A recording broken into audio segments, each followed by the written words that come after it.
Boa tarde a todos. Hoje nós vamos apresentar o trabalho de história. O tema é a China e Coreia na Guerra Fria. Os alunos são eu, Felipe Medeiros, Lucas Alves, Lucas Francisco, Daniel e o Rickson.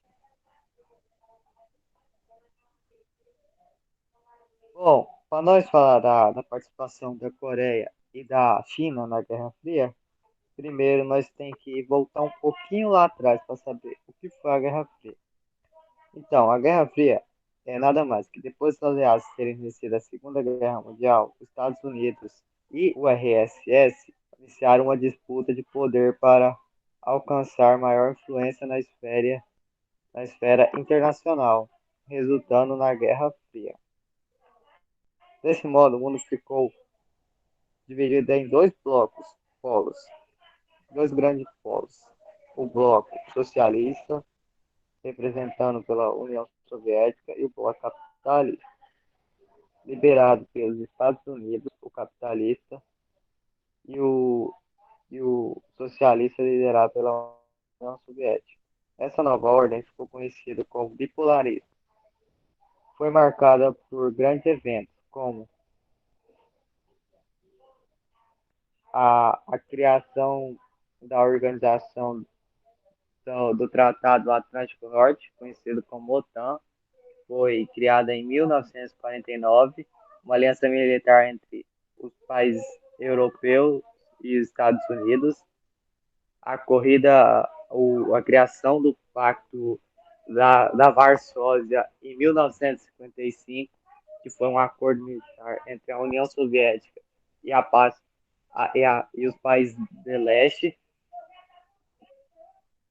Nas imagens podemos ver também a corrida armamentista, onde cada superpotência buscava usar avanços tecnológicos para o desenvolverem ainda mais a capacidade bélica, e a corrida espacial, onde a União Soviética conseguiu lançar o primeiro satélite artificial em 1957 e o primeiro voo espacial tripulado por um humano em 1961, enquanto os Estados Unidos promoveu a chegada dos seres humanos à Lua em 1969. E também a construção do Muro de Berlim, que significa o símbolo do bipolarismo, que dividiu a capital da Alemanha em duas partes: o Ocidente sob a influência do capitalista e o Oriente sob a influência do soviético. Vou passar. Boa tarde a todos. Eu vou falar sobre o primeiro conflito armado na Guerra Fria. A Guerra da Coreia apresentou três fases distintas.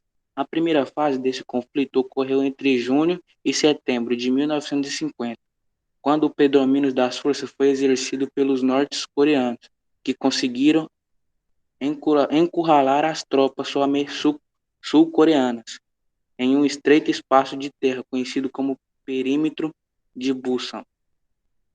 O exército da Coreia do Norte já encontrava numa posição mais favorável do que a Coreia do Sul. O exército de Kim contava com os armamentos financiados pela União Soviética e veteranos coreanos do Exército de Libertação Popular da China.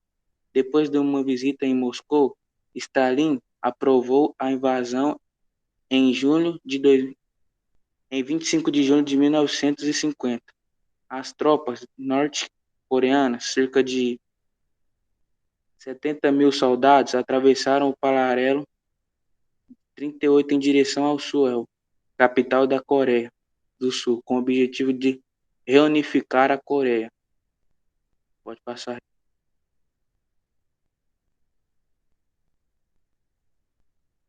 Boa tarde, meu nome é Rickson e eu vou falar sobre o primeiro conflito armado da Guerra Fria, a segunda fase. A segunda fase ocorreu entre setembro e outubro de 1950 e foi caracterizado pelo predomínio das forças sul-coreanas e das tropas americanas. A interferência americana no conflito iniciou-se após a Batalha de Pusan, que garantiu a defesa desse perímetro. A partir do desembarque de tropas americanas em Incheon, os exércitos norte-coreanos foram obrigados a recuar. O recuo das tropas norte-coreanas levou as forças aliadas a ultrapassar a fronteira do paralelo 38 e encurralar as forças norte-coreanas no norte da península.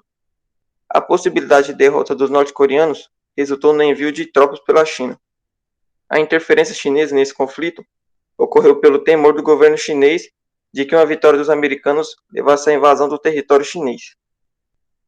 O presidente estadunidense Harry Truman defendia que se o líder do bloco capitalista não tomasse nenhuma providência em relação às Coreias, o socialismo se alastraria para o restante do mundo, como aconteceu com a China nos tempos de 1949. Portanto, com a invasão dos soldados norte-coreanos, Truman mandou as tropas para a defesa da Coreia do Sul e também recorreu à ONU para obter apoio militar. Assim, em setembro de 1950, as tropas da ONU, lideradas pelo general MacArthur, chegaram à Península Coreana de forma a conter a invasão da Coreia do Norte. A todos, hoje eu vou estar falando sobre o primeiro conflito armado na Guerra Fria. A terceira fase da guerra iniciou-se quando os chineses entraram em conflito em outubro de 1950. A entrada dos chineses permitiu que as forças se colocassem em situação de equilíbrio. Os norte-coreanos conseguiram empurrar os aliados para as proximidades do paralelo 38, e nos anos seguintes, a guerra foi travada sem grandes alterações de cenário. A longa extensão, a quantidade de mortos e a indefinição do cenário resultaram em negociações por um armamístico em Panmunjom. Uma trégua foi assinada em 27 de julho de 1953.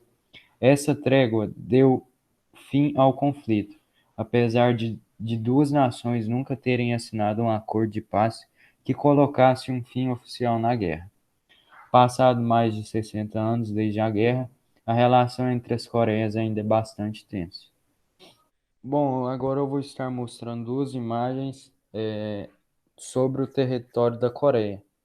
Em janeiro de 1951, a China intervém em apoio ao norte e reconquista o espaço perdido. Os Estados Unidos retrocedem. Já em julho de 1951, após a nova investida americana, a guerra segue por mais 2 anos sem grandes conquistas de território. Bom, eu fiz um breve resumo do que eu falei no slide acima e da imagem que eu mostrei. Por não querer uma fronteira com um país influenciado pelos Estados Unidos, em outubro de 1950, a China auxiliou a Coreia do Norte até um pouco abaixo do paralelo 38.